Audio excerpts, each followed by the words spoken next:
on a new level. You know I'm on a new level.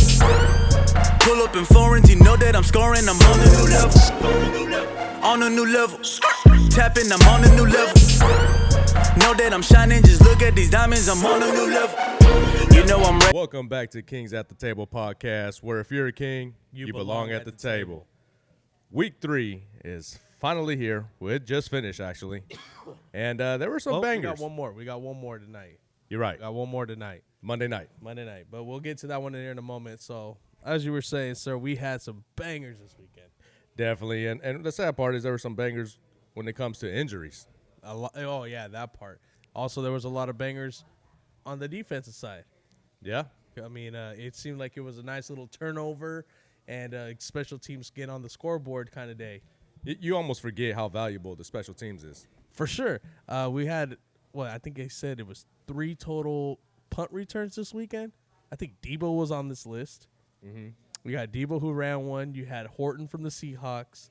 Was that the block field goal you're talking about? No, I think Debo Samuels ran the punt back, if I'm not mistaken. Right. Oh, I was talking about the Eagles when they blocked the field goal. Oh, no, I wasn't even talking about that part yet. I was talking about the part where the Seattle Seahawks had Horton run, I believe it was a 95-yard or 94-yard punt return. Okay. And then we also had a big defensive day. Shout out to the Minnesota Vikings, Isaiah Rodgers. He did his thing. My dude scored more points than the Atlanta Falcons by himself. That's right. That's crazy. You got outscored by one guy on defense. Amazing stat line, too. I mean, he had 2 pick sixes and a fumble recovery. I mean, he had himself a nice little day. Defensive definitely ate this weekend. A lot of teams were put up more than 2 kind of turnovers in yesterday's games. Well, I mean, that goes hand in hand with the fantasy, you know? Oh, man. Can you imagine if you had the Vikings fantasy team? Oh, yeah. On defense? Oh. Lit it up. Yeah. Bro, you might have taken out like somebody's best receiver. Let's get a little into these injuries, though. I mean, because there's some key players that got hurt, and some of them are out for the year. You're talking Najee Harris, out for the year. Yep. James Conner from the Cardinals, out for the year. And then you got Bosa that got hurt, CeeDee Lamb, and Mike Evans. I mean, those are some Pro Bowlers. And then there was somebody else whose ankle got rolled wrong. Somebody's ankle got rolled wrong. I forgot who it was. CDs? I'm not sure if it was anybody else. It might have been CDs and somebody else. But nonetheless, I mean, it was a really difficult weekend. A lot of teams are facing now injuries like that. The Bosa one, I remember watching it, and he just, like, cobbled off to the sideline, and I was just sat there like, what's going on? What's he's like, you know, and like it almost like he already knew what it was. Like he's like, oh, this ain't my first time. Did you see where they kind of showed him? Like they showed a clip when he hit the thumbs down. Yeah, and I was like, oh, like that's not a good sign. I mean, anytime you see thumbs down, no matter. But also too, he walked off, and that's like a bad sign language sign. Completely. You know, if you see, we're talking gladiators. Like this, and, you know, that's you say gladiators. I mean, thumb down ain't you know. It ain't the best thing in the world, but nonetheless, I mean, this is gonna be. I think these injuries. I'm trying to figure out how to word this one, Rich. Like, these injuries are going to be huge going forward because now you're going to see what the rest of these teams actually have going forward. It's going to be kind of tough to see how effective. Well, actually, we kind of saw it a little bit with when Bosa left the game. The rookie came in and he was out there making some noise. So, yeah.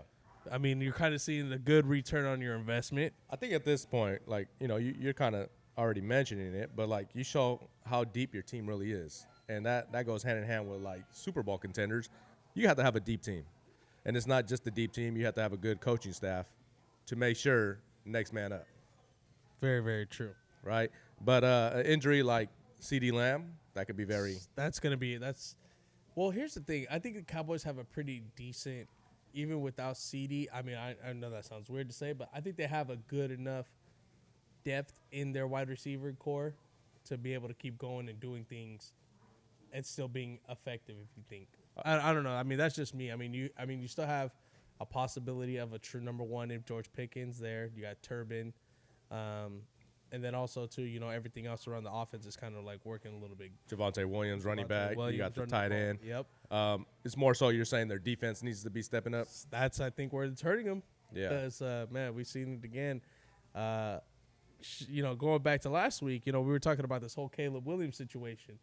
and him going against these Cowboys, kind of thought this was going to be a one-off easy for the Cowboys. At least, kind of like You thought easy? I did. At Right, least. yeah? Yeah. Okay. I thought I didn't. Okay, well, no, never mind. I'm gonna say with my chest, I did think it was gonna be an easy win, but no.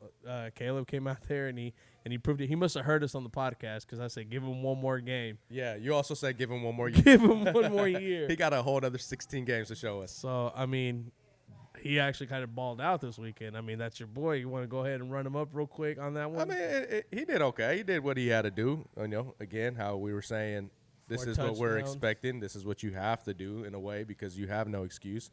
But let's kind of shift gears a bit because someone that hasn't been doing what they're supposed to be doing is C.J. Stroud and the Texans.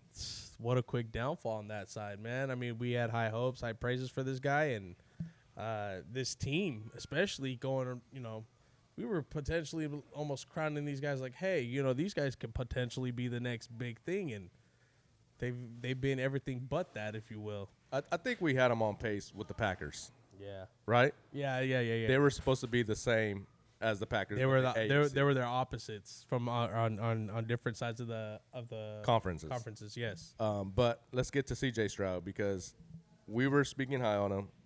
We were at one point last year saying he was a top 5 quarterback. The Texans' future was bright. They bring you weapons in. Are we blaming the wrong person? Is it the head coach? Is it the role players? Where are we going with this? Because There's- C.J. Stroud hasn't really looked too good. Almost like he's just over comfortable now. Like he's like, oh well, too bad. No, I'm not saying that's what his mind process is, but I mean, what are we really talking about here? Like there hasn't been any drastic changes on his side. You know what I mean? You kind of still got the same team. If anything, you have more upgraded running back. You know, with Nick Chubb and well, Nixon's out. But Mixon's out, but I mean, you have an upgraded position there where a lot of teams are struggling just to get that going. You know what I mean? So at this point, man, like I mean, you're right. Like it's got to be something that's got to get dug in internally because it's starting to kind of seem like a coaching thing. And D'Amico Ryan, you know, don't get me wrong, great defensive-minded coach. It's not really showing in the offensive side, and I think that's really hurting them, obviously, right now because CJ doesn't look like CJ, if you will. oh, he doesn't. And you again, the how- coach. Go ahead. No, I was gonna say, like, I mean, where's it that you stand on it? Because I mean, I'm sitting here trying to like put it all together in a way, and it's been difficult for me to like, you know, we could usually pinpoint these situations, and I'm kind of just like at a loss, if you will. I mean, I was like, you got all your guys that you need, you got everything going the right way, yet you're not finishing, if you will. I mean, I'm just kind of, what do you think on that? I mean, this is just a personal thing as far as for CJ. He has to just turn it up himself. I mean, I get that you might feel that the play calls ain't right, but you just have to dig deep. I mean, that's the only other way. You have to start looking in the mirror and saying, look, regardless of the weapons, regardless of the play calling, I can't use that excuse. I'm supposed to be a top 5 quarterback, which I showed last year. I have a hell of a defense. It's not like the defense ain't playing well. That's what I'm saying. Like, You got Nico Collins, arguably top 5 receiver in the league. I mean, come on. And it's not like I'm trying to diss Stroud. It's more like, hey, let's some motivation. Come on. Because you're Like that 0-3. fire? That don't tell me that game last week wasn't valuable. You're talking you go into Jacksonville, a division game, and then you lose that, but go down 0-3. that's, I think, the bigger thing. Like, we're talking playoffs at this point. Playoffs. Right. Playoffs. Damn. Like this- I mean, it's early for this whole playoff talk because, you know, we could always find those teams that make that right switch. I mean, do you think that, you know, considering the fact they're 0-3, do you think this is a Houston Texans team that can flip that switch, Rich? Do you really believe they can get that, okay, there it is, that's that team? I mean, do you feel confident in that? Sadly, I'm not confident, and I hate that because I like what the direction they were going, and it's like, what happened? Like, where was that piece that just went missing? Like, you were building a puzzle, and it's like, where did that piece go? Yeah. Like, it's not under the table. Y'all got to go find it because you guys almost built the puzzle. Yeah. Where's the piece? They definitely had that the right way going. Now, so you find the piece. Now, put it together. well, what do you believe is that piece, Rich? Like, what is it? Because we're good at this game, Right. So, like, I mean, come on, help people figure out, like, where do you think the piece needs to be put? Does it need to be on the defensive side? Does it need to be on the offense, coaching? Where do you need to plug in this one magical piece that you're talking about? I mean, you're going to need a couple, but I would definitely consider it. I don't even think it's the receiver. It's more of, like, managing the game. So, player-wise, I don't think. I think it's coaching. Personnel. I think it's coaching. And I hate that I had to point the finger at the coach because of the way that Stroud hasn't been showing, and I want him to dig deeper, but you got the personnel. The coach has to do something. So do you think it's D'Amico's problem or is it OC problem? Well, I go to you go higher. yeah, and who's in charge? So you're talking GM or No. I'm saying, like, as far as the play calling, the head coach is Gotcha. got the last, Yeah, so word into possibly OC's not doing his job. right, but D'Amico has to say, hey, that's not the right play call. Like, yeah, I'm in charge of the defense and all, but hey, man, you are in charge of the Houston Texans, Yep. right? Do it like you own it. Right. And one thing we have to bring up though, because Bryce Young was getting some backlash. And he played an excellent game this weekend. And those two names will always be connected, Stroud and Bryce Young. Absolutely. And it goes back, Rich, at this point, kind of looking, we're 3 years in, right, for both of them. Obviously, we all know that Bryce hasn't had the best opportunity, you know what I mean? But definitely he has shown his glimpses of him being one of those dominant players. And he sure enough showed it over this weekend against the Atlanta Falcons. 31-0. Exactly. That's a We're blowout. talking about a team that potentially had a high defensive caliber. And for them to just, for better words, shit the bed. Oh, yeah. I mean, come on, what are we really talking about here? Oh. Like, we have and you're playing against, I understand it. This is where we always go back to. Nobody knows you best like your division. Oh, there we go. Yeah, So, definitely. So, I mean, hey, everybody has their days. Everybody has their one days. And it just happened to be Bryce Young's. So, looking at it now, bigger picture, I mean, ultimately, what do you think is going on with with this comparison between them two? Do you kind of still feel like CJ was a better move, or do you think Bryce is now kind of becoming a relevant move, if you will? Yeah, I think it would be hard to say that Bryce Young should have got picked over him right now based on what CJ has done. He kind of has a resume so far early in his career. I'm not saying that Bryce can't overpass him. He's starting to catch up a bit. Not that he's there to Stroud and what he's done, but Bryce is a pretty decent quarterback. Yeah, I've definitely caught a couple glimpses of him. I think it was like last year, and I called you. I was like, hey, you know what, bro? Yeah. Bryce don't look that bad. And we both were like, man, I was thinking the same thing. Yeah, and it was a weird. And who was against the Atlanta Falcons? Was it? Yeah, Oh, I yeah. swear it was against the Falcons. So I mean, he does have a lot of potential. It's just kind of whether They got a receiver there now. I guess it's the cards that they were dealt. Yeah. You know what I mean? Obviously, CJ has a little bit better considering the fact that he has a lot of more of a investment return, if you will, with the Houston Texans, because they're giving him everything he needs. It's a little bit harder it's kind of like being a Kings fan, like, trying to pull in a superstar. I know it sucks, bro. I hate it. Come on. I hate the fact that I brought that one in, but Yeah, I get it, though. it's hard to bring somebody in Yep. when you have opportunity elsewhere. So, I mean, Right. it's harder to get guys to come into Carolina than it would be for CJ to get somebody to go to Houston. Yeah, for sure. So, I mean, it sucks that I had You to just do that. punched me. Yeah, I know. That shit kind of hurt right now, bro. Rich, it's okay, bro. Cheers, man. Cheers to that one. Yeah, that one. But what we're saying is he has a little bit more of the upper advantage, if you will. Right. Leverage. Sure. Well, that goes for Bryce and Stroud. Some guy that got the leverage right now is Joe Flacco. I mean, he pulled off the win, the big upset against the Packers. Didn't have that on my 2025 card. Oh, no way. No way. 13-10. The Packers pretty much, in a way, held the lead the whole game, but then at one point, it all just how you turned. lose, Rich. It depends on how you lose the game, and that was horrible fashion. Because like you said, it's like, yeah, I'm winning. They're winning the whole game, and then you fold at the end. They get a good break. I mean, with this kind of a blow to the Packers, considering the fact that we had them running up there, like running this stuff, what did you take from that game? And moving forward, do you think this is just like a speed bump? But also, not to mention too, they do have a couple other harder games coming up here in the schedule. Like, how big of an effect is this one, or do they just kind of take it to the chin? All right, let's keep it rolling. Let's keep it going. I mean, you would think, hindsight, that they're just going to take it to the chin, obviously, because it's the Browns, no disrespect. But the thing that stands out to me is the offensive lineman, right? He came out last week, a couple days ago.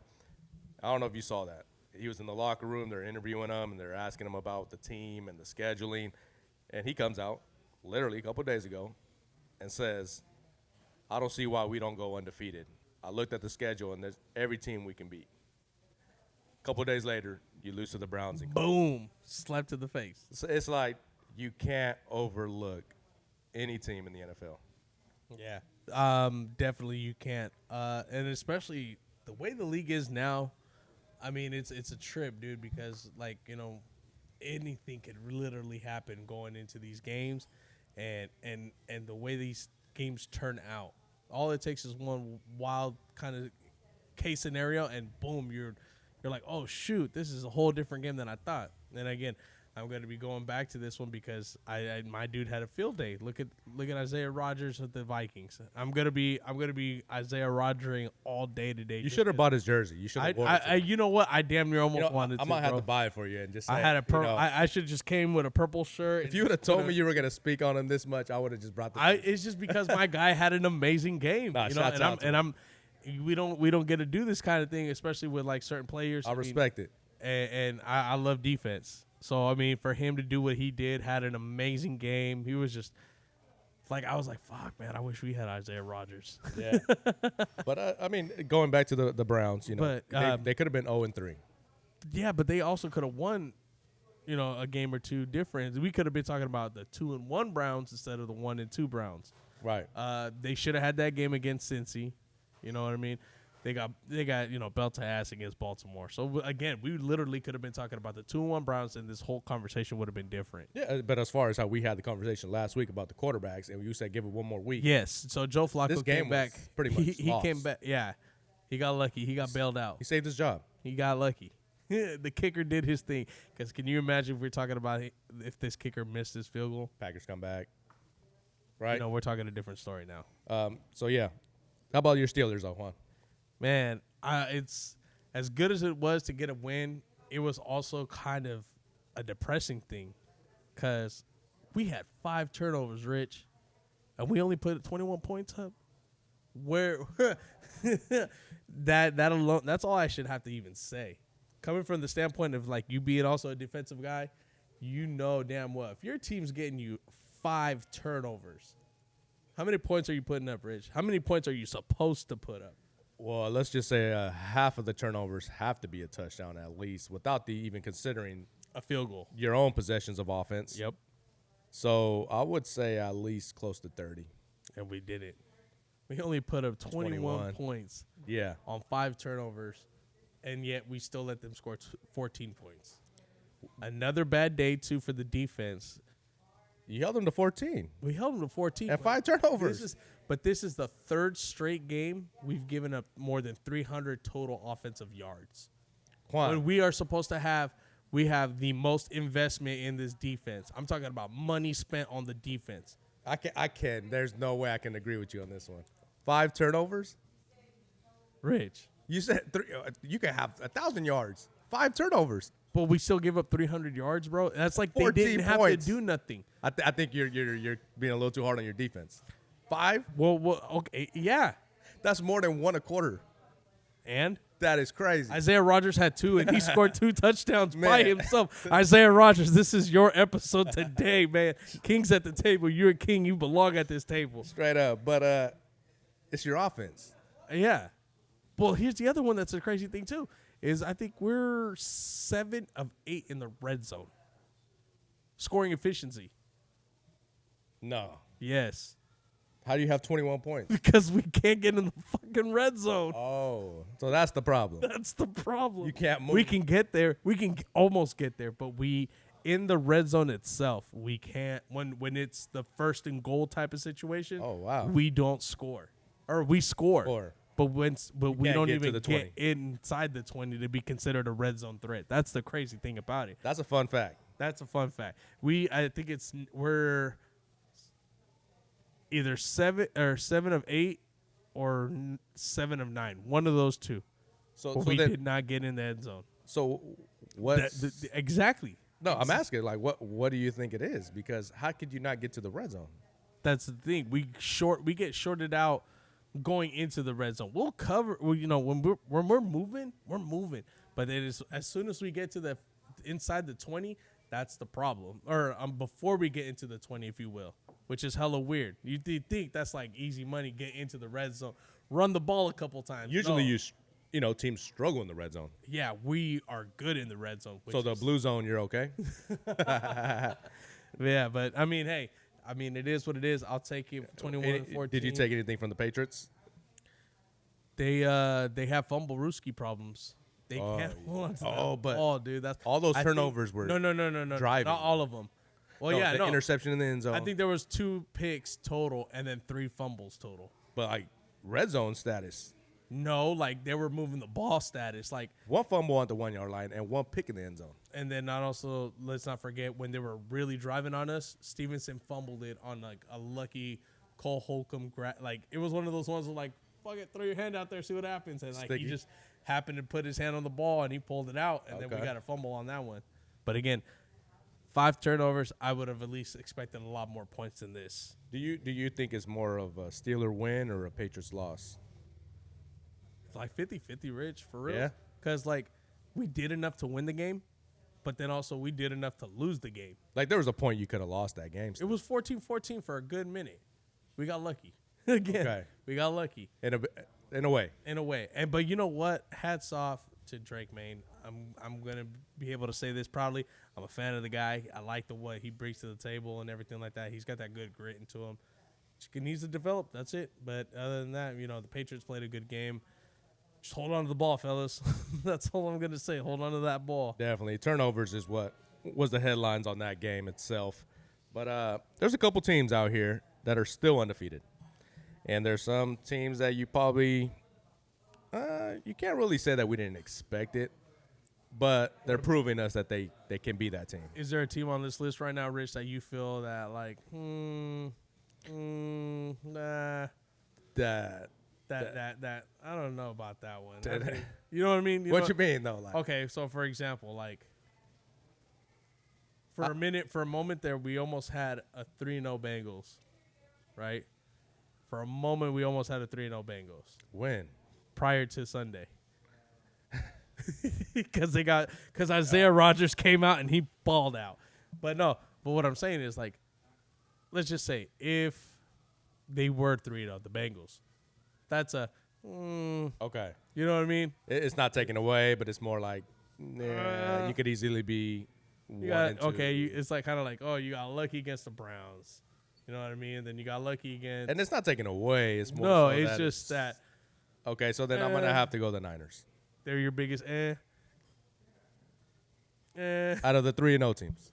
Well, yeah, I can see that, but their wins have been pretty. But you got a backup quarterback, though.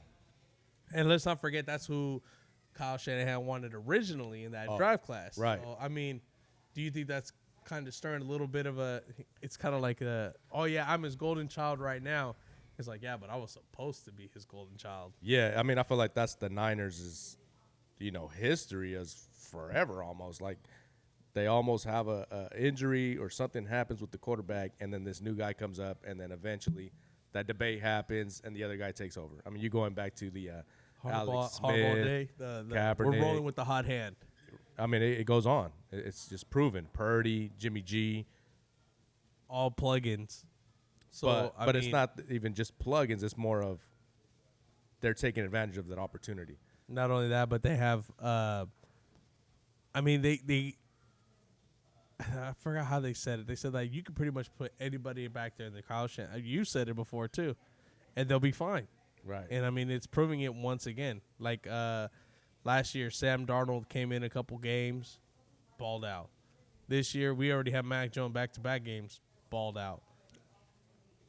Well, I mean, more than the other. yeah, not really balled out. He won the game. I'm not like he did. He did what he had to do. But it's not taken away. Tough Cardinals team, good Cardinals team. They definitely took that blow, like you said earlier in the episode. A little decent with James Conner. You know that could have technically changed the whole game. So yeah, you're talking a 1-point win at home. They had a drive for the game-winning drive. Mac Jones did drive them. McCaffrey did everything he had to do. I mean, again, the Niners are dealing with a ton of injuries. I'm not trying to take away from the Niners. You know, once the guys get healthy, if everybody was healthy and they were 3-0, I'm not gonna be like, I'm not gonna pull that. They would have been right. Yeah. But they're injured and they're barely pulling off these wins. It might sound like, oh, this dude's hating. Nah, man, it's just it is what it is. You know, zoom out a bit. Y'all barely won these games. Y'all won them, great. But until y'all get healthy, then I could be like, oh. And then we could really see your team at its full potential. Right, which I'm sure they will elevate. For sure. Right? Yeah, they should. Right. They should. Another team that. But hold on, before we go forward. Oh. Because when Purdy comes back, what we doing? We need to get some documentation on this because you know how this goes all the time. They're always like, "Oh, I said we should have been started Mac Jones. Purdy's not the one." Oh. And this is the part where you need the receipts to see who's really all about it. You know what I mean? Like figure out with your people who's really okay right now would be a good time to figure it out. Like get your receipts from Niner fans and be like, okay, you want Purdy or you want Jones, and then find out from there. Because if that switch happens or whatever. Got the receipts and be like, man, no. You said so-and-so was the man. Well, and then who do you got? What goes on? Oh, that's a hard one. Is it? I think I stick with Purdy. You have to. Right? Do you? You have to. Do you? You have to. You just gave him a contract. Why? The contract. That's where we're sitting. That's where we split it. You have to. So what if your team? Can you just imagine? You know, you're the general manager. So we're John Lynch? Yes. But that's what I'm saying to you, Rich. Like, okay, if you start, Purdy's going to be out. Well, he should be back probably this You're week. Kyle Shanahan. Okay. I'm John Lynch. Okay. Tell me why you should keep. Why are you telling me we should do Mac Jones over Purdy? No, I'm telling you I want Purdy over Mac Jones. You want Mac Jones over Purdy. No, I don't. That's what you just said. No, I said it's not even a question. Oh, okay. Well, then we're on the same page. Okay. All right. I thought we were on separate pages. It has to be Purdy. I'm sticking with Purdy. I Okay. mean, Mac Jones, thank you for your services.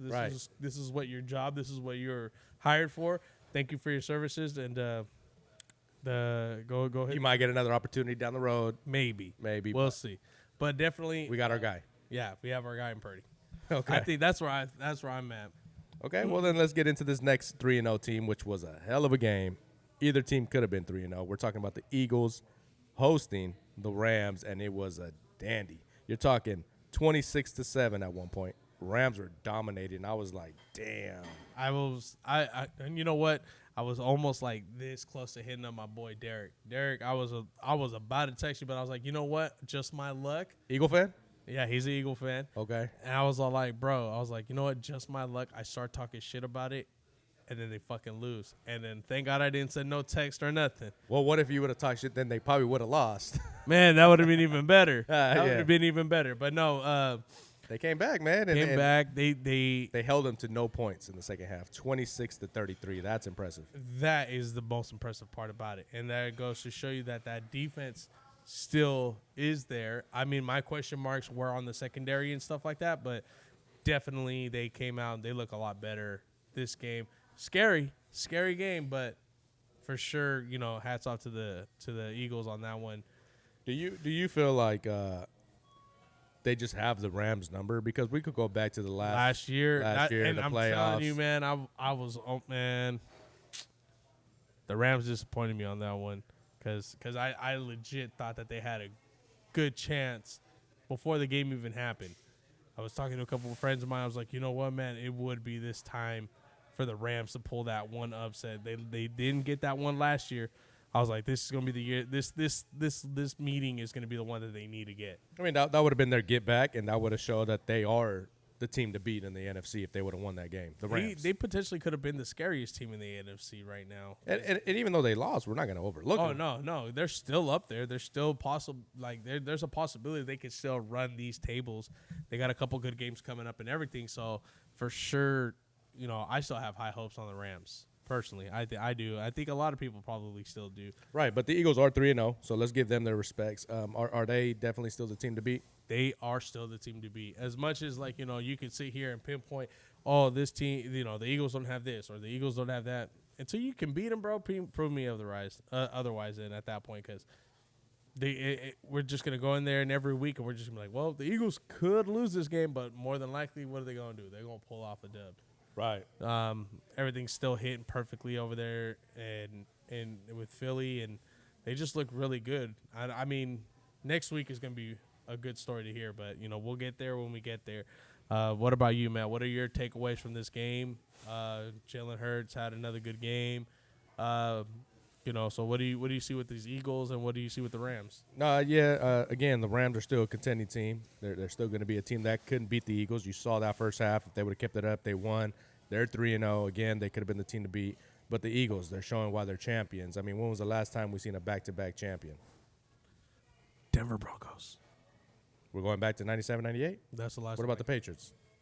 Did they do a back-to-back? Back-to-back. Chiefs, they could have three-peated. They could have three-peated. Forget it. Okay, so it's not that far back. It's not that far back. So they're definitely a team that can do back-to-back.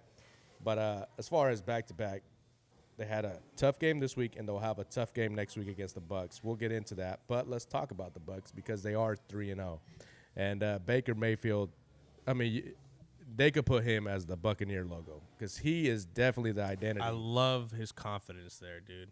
Like, that shit is amazing to me. I love watching him, his post-game interviews. I love watching him play the game. I love his grit. He's everything you kind of want in a quarterback, especially that confidence. You know what I mean? Like, I love that about him. Yeah, and it's not just confidence. He freaking lights it up every time. Every time. Great and then quarterback. you know what?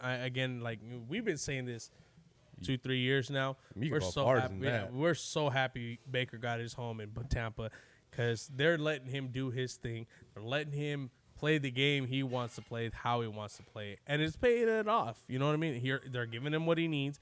He's got Bucky Irving, a great running back out of Oregon. You got Mike Evans, man. What more do you want? Just throw it in his circle, and he'll get up there and get it. Oh. And then Ibuka, who a tremendous freaking addition for him, who can do it all. Yeah. You know what I mean? Like, so definitely happy that he has the comfortability, the confidence, and everything like that. And sometimes that's all it takes just to wake it up again. You know what I mean? Like, yeah, man, I love Baker. Baker's going to be one of those dudes that we're going to sit here and we'll talk about him years to come. Like, man, remember when Baker played? Like, we just love the way he played the game. Even if he don't win a championship, it's just he'll go down. He'll go down as one of those guys. You know what I mean? Like, we still talk about right all the time. What about you, man? What do you think about the moves? How the Bucs actually kind of like look as a whole? You know what I mean? Like, now we're starting to see that consistency ever since Baker got there. Like, what do you feel, or how do you look at the Bucs going forward now? Potentially future. Yeah, I mean, that's definitely a team not to sleep on. They got the Eagles number. I don't know if you know that. I mean, we kind of cover it now since that is an upcoming game next week, and it's going to be a tough one. But the last two times the Bucs played the Eagles, the Bucs won. It's almost like they're kryptonite. There's the Rams to them? In a way. It's crazy. It's like the Rams are to them, to them, to them, to them. Those three teams. It's a little kind of a triangle. Love triangle right there. Right. And but the Bucs, I mean, just again, you're kind of, I'm going to echo what you're saying is Baker Mayfield. He just took over the franchise, the style of play, and it's contagious because it's not just the offense. The defense are getting behind them. You can see when they switch fields. It's like, that's my bro. I'm going to war with this dude. Like, yep. That's a great leader. Like, how could you not get behind Baker Mayfield if he's wearing your uniform? There's quarterbacks out there in the league you don't really get behind. It's just the way they carry themselves, the way they are, kind of a little stuck up or, like acting like they're the best to ever play, or Almost like they don't give credit to everybody else. It's just about their unit and that's it kind of thing. or about themselves. Like they literally, there's some quarterbacks in the league that feel what the media says about that player. Little big-headed. Like you could say something about a quarterback, like he's a great quarterback, and they really feed off that. Okay. Baker don't feed off it. Like Baker just does his. he could care less what somebody says about him. Dissing, props. I'm out here to play football, and I'm showing that. He's backyard football. He's Brett Favre style, Hell yeah. right? Little Okay. Brett Favre in him. So I love, again, like what you're saying, I love that he's always about getting better, making the team better. Let's look at what he did when he was in Carolina. My guy was suiting up to play defense to help his own quarterback, who's starting ahead of him to get ready for the game on Sunday. say that again, Juan. Can you look at that camera and just remind Okay, people? Baker You put the was- microphone down and Baker Mayfield. no. I'm just playing. No, Baker Mayfield was out there and the defensive scouting to help the quarterback who was starting against him get better and prepare for this game. If that's not a fucking good leader, man, team player. it doesn't even matter, bro. He was third string at that point. What? This is the He NFL. was behind Sam Darnold. That, and then I people don't even- forgot about. I forgot about it. But as soon as you said it, I was like, oh, say that again. Remember that because- one. You remember that one? Yeah. He was playing, again, like, he doesn't care what he's got to do. He wants to make sure the team gets that W. And that's what you love about a guy like him. Cleveland, y'all messed up on that one. Oh, for sure. For sure. You might not even be having the issues that you're having right now. They were trending, though, at the time. That's what makes it even worse. And you let him walk. Didn't they beat you on the playoffs before they let him beat go? the brakes off of us before they let him go. So they made it to the second round, lost to the Chiefs. Yeah. But, I mean, again, you were building towards the right direction. What are the Browns doing, man? Brown stuff. Man. Well, you know, that's a good enough props for Baker and the Bucks. We have to get into the Chargers. 3-0 in your division. And you know what, man? I think Justin Herbert might have heard you because we've been getting on him a lot lately, and my guy has been putting up some solid numbers. Rightfully so. This season. So, I mean, he must have got the call like, hey, man, Kings at the table talking about you. You might want to, get your shit together real quick. And sure enough, this year he's doing that. Third straight game with 300 yards. He called Harbaugh. Yeah, Did he reach out to Harbaugh? he might have. Oregon, Stanford, I mean, he's doing it. Michigan. All them. Yeah, probably. He's got that. He's got the formula. Okay. So, again, they beat up on your Broncos. You want to go Beat ahead? up, though? Not beat up. Hey, call the fight what it was, bro. We didn't get beat up. They are who they thought they were. Go ahead and break it down for us, Rich, because, I mean, we'd love to hear your intake on this because, again, I always give you that. How about them Broncos? How Right. about them Broncos? Number one defense. Yeah, I thought it was a great game again. 2 weeks in a row, 2 good games for the Broncos. They came up on the other side, the wrong side. They lost. But I thought it was a hell of a fight. I mean, it wasn't no Canelo Crawford. It wasn't. Damn. They didn't dominate the fight and then just say, Canelo could have won that. No. No, it wasn't that. It wasn't Broncos could have won that because they're a fan of Canelo. No. That was a good fight. They could have went Broncos for sure. But they lost, and it is what it is. They're 1-2. Hats off to the Chargers. They're undefeated. But the thing that stands out the most, if I had to rank the best team right now, I'm going to rank the Chargers only because They're playing really clean football. they won 3 divisional games. And they're clean football, dude. 3-0, 3 divisional. No one knows you. No one knows you better than your division. And if you took all 3 of you guys out Fine. in a nice fashion, Right. Before the season started, there's no way someone could tell me the Chargers will start 3-0 when they're starting off with the Chiefs, the Raiders, and Broncos. 1-2. 2-1. I give them 1-2. I would too. But I'm saying 3-0, That's wild. all division. That's almost a What did I say to start the year? 1.5 win. So technically they're 4.5-0. You know what I'm saying? The Chargers are 4.5-0. 4.5-0. First time I've ever heard that one. You heard it here. Here at Sammy's Restaurant. in Sammy's on Del Paso, Ohio. baby. Well- Hell yeah. What about? Oh yeah, family, man? and to start off, man, if you guys are looking for a good, great family, another family banger here, great breakfast. I've been coming here since I was a kid. Rich, you've been coming here since you were a kid. Man. If you're part of the family too, I mean, I'm 100% sure at least one time you've came here in your life. I think this is more so us looking back at how we always came here. I mean, Rich, we're still. what did you say when you came in here, bro? I mean, just walking in, Juan. I mean, Nostalgic. I'm looking around, Nostalgic. nostalgic. I'm thinking myself of like when I'm 6 years old, soccer games after church. We're coming in here, Hell yeah. looking around. My dad sits down. Me and my pops will come. Sometimes my brother or whatnot, and he would have himself a little spreadsheet. The you go. parlays. We're going old school, man. Because Old school when we had to print stuff out. right, people always think gambling's online. Well, back in the day, I mean, You had a yeah. Yeah, Well, yeah. there was a spreadsheet, right? And he would. There's a specific piece of paper you would get every week, right? And it had numbers and teams. And I thought that was the best shit. Sundays coming here, eating breakfast, chilling with the pops, and talking football. Kind of like we're doing right now, bro. And then that's what makes this little thing a lot more better. Because I could tell you so many times where like, oh, shoot, look, Rich and them are here. Oh, Yep. okay, boom. And let's put up a table together. Let's put a table together. Everybody's sitting here. We're all having the conversations are just going everywhere. You know what I mean? Yep. Everybody's talking. Everybody's having a great time. But again, it's like a great family environment.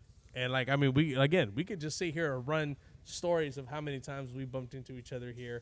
Like Rich said, after church, after games or whatever. Sammy's has just been a staple here in Del Paso Heights. It's been here forever. Definitely. Been here once. You've been here a million times. Guarantee it. Right. And then food's good. Everything's good. The vibes. The crazy thing is that it is now owned by somebody else. Her name is Nas. She's a great person, beautiful person. Again, she kept it real. She kept it original, and everything still tastes the same as it did when you were growing up. So if you like Sammy's back in the day, it's almost the same thing, if not better. And thank you for allowing us here. Thank you very much for having us here and enjoying a great podcast and probably some breakfast here afterwards. Definitely. And Juan, before we close out, let's just go into the Monday night. This is a big game, Rich. This is a big game. I think it's bigger for the Ravens than it is for the Lions. Okay. Why is that? Because the Ravens are sitting at a 1-2. They needed, and in our division, What are the Lions sitting at? 1-2. But they got a chance. 1-1, aren't they? Because they have to play tonight. Oh, yeah, tonight, yeah. They're both sitting at 1-1s. And in both of these divisions, things can go real bad real quick. Two tough divisions that they're in. Yes. You got the AFC North and the NFC North. You already seen what's going on right now. I mean, the Lions need to get this win in, and so do the Ravens, dude, just to stay afloat in our division because everybody's sitting at a 1-2 or a 2-1. I mean, obviously because it's only 3 games in, but again, you can't forget the fact that these divisions can turn just like that, like real. Baltimore's quick. at home though. Yeah, but the hater in me, and I'm willing to accept that. The hater in me is going full line. So let's go Detroit all day. Yeah. Oh, what do you see going like offense, close? I want to believe that the Detroit offense is going to continue the trend from last week, and they're going to just turn it up. Everything's going to kind of like fit where it should fit for Detroit, kind of like bouncing back all the way. And I think this game going into it will solidify that standpoint and push them to be, that dominant team once again. I'm not saying that the Ravens can't do that. They are at home. I just feel like Detroit might just have a little bit of an edge. The Ravens have been kind of rocky if you watch their games. They're not, you know what I mean? Like, I don't know. I don't know though. They could have won that against Buffalo, and they dominated their second game. Yeah. I don't know about Rocky. To me, I feel like it's a little rocky. Okay. I'm going to go ahead and say something like along the lines of this is a crazy thing to say. I think John Harbaugh finds a way to lose the game at the end. I'm believing that one. And A play call that shouldn't have been called? Something like that, man, because Like a 4th and down in the fourth quarter. just maybe a call that you're like, what were you thinking? Maybe you should have done this instead. And then it kind of comes back and bites him in the ass. Personally, I think that's if they go down. Close that's game. where they go down. Oh, yeah, I'll say close game. What about you, Rich? What do you got going? What are you looking at? What do you think this is going to end out to be? Yeah. Again, 2 tough divisions. They need the win, both teams. I usually give the edge to the home team, especially on a Monday night. It's tough to go to on the road and we get a W. Lamar, he's playing great. Jared Goff, I don't see greatness right now. Okay. He's playing well. He got that win last week. The enough factor. Right. I'm gonna have to go Baltimore. I think they have a tougher division than Detroit. It's not taking away for what Detroit can bring down the road in the season, but this week I have to go Baltimore. Damn. Do you have a score prediction maybe? What do you think? A close one, a blowout? I don't think it's gonna be as close. I think it's gonna be double-digit win. Whoa. Yeah. Whether it's 10, 14, I think that's double. Double digits is proving that you won the whole game. You dominated. For sure. Oh, yeah. Yeah. So Juan, what do we say on this show? Make sure you like, comment, share, subscribe. We're going to try out new things here up in the upcoming future. Right now, we're going to try out some new TikTok stuff. We're going to see what else we can do to get more word out there for you guys. And, just tune in. Make sure, again, like, comment, share, subscribe. You talk to us, we talk right back to you, okay? And always get the word out there. Yeah, for sure. If we you appreciate like every single one what following. you guys hear, you think we got some good points. Maybe we say what you say, but everybody's looking at you like you're crazy. Shoot them over to us. We'll get it all planned out straight. You know what I mean? Definitely. And then definitely, like what we always say here, if you're a king, you belong at the table. see Go. ya.